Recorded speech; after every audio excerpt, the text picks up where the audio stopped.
Be united, B थानसा। मेरा यही एक मैसेज था।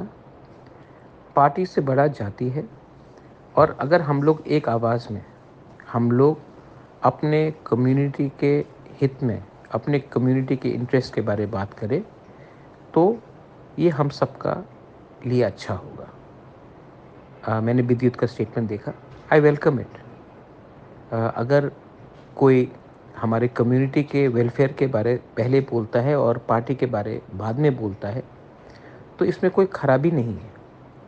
जहाँ में कोई कम्युनिटी के थानसा के बारे बात करे, मैं उसको वेलकम करता हूँ। मैंने जो कहा है वो मैं करूँगा।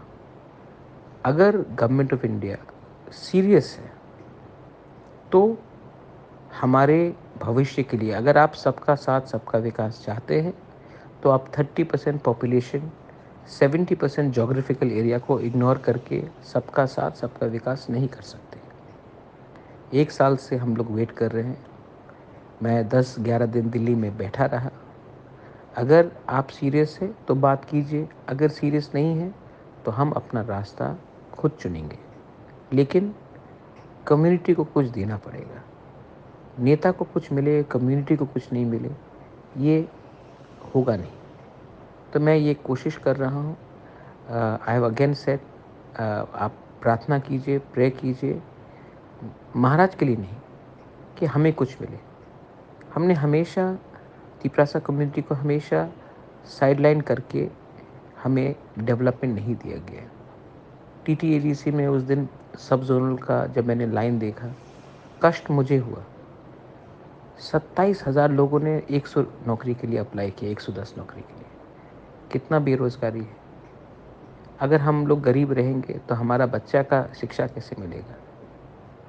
आज हम लोग हानि भुसा होके भी भूमिहीन हैं। अगर नेशनल हाईवे बनता है, रोड वाइडनिंग होता है, कहीं में कोई प्रोजेक्ट आता है, तो हमें कॉम्पनसेशन नहीं मिलता, क्योंकि हमारे नाम में ज़मीन रजिस्टर्ड नहीं है। ये कौन से नॉर्थ ईस्ट में जगह है जहाँ में इंडिजिनस पीपल को अपने ही ज़मीन में परमिशन चाहिए अपना घर बनाने के लिए, कॉम्पनसेशन के लिए। तो ये सब चीज़ बहुत इम्पोर्टेंट है।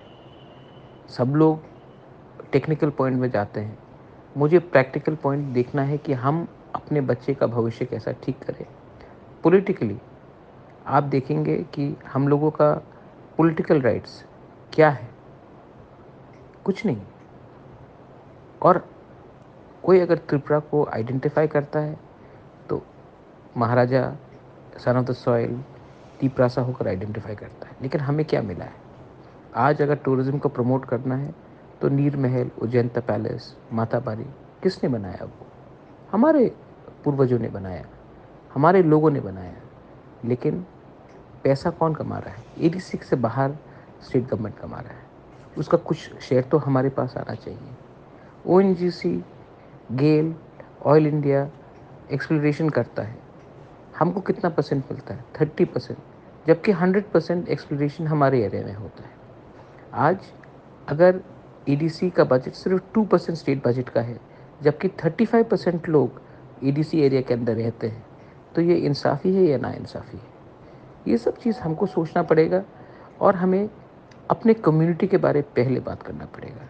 जिस दिन कम्युनिटी पॉलिटिकली, इकोनॉमिकली और लैंड वाइज सिक्योर होगा, तभी हम बराबर होकर बात कर सकेंगे।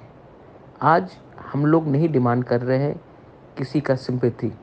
आज हम डिमांड कर रहे हैं हमारा अधिकार, कॉन्स्टिट्यूशनल राइट्स। अगर कोई सीरियस है तो बात करें। अगर सिर्फ आपको पॉलिटिक्स ही करना है और आप सीरियस नहीं हैं, तो थैंक यू वेरी मच, लेकिन आई एम नॉट इंटरेस्टेड। जवाब उनके कोर्ट में है। अगर वो देंगे तो हम जाएंगे, अगर नहीं देंगे तो इतने साल अकेला लड़ा है, अकेले ही लड़ेंगे। लेकिन कम्युनिटी को इस बार कुछ ना कुछ तो देना है, और वो भी राइटिंग में देना है।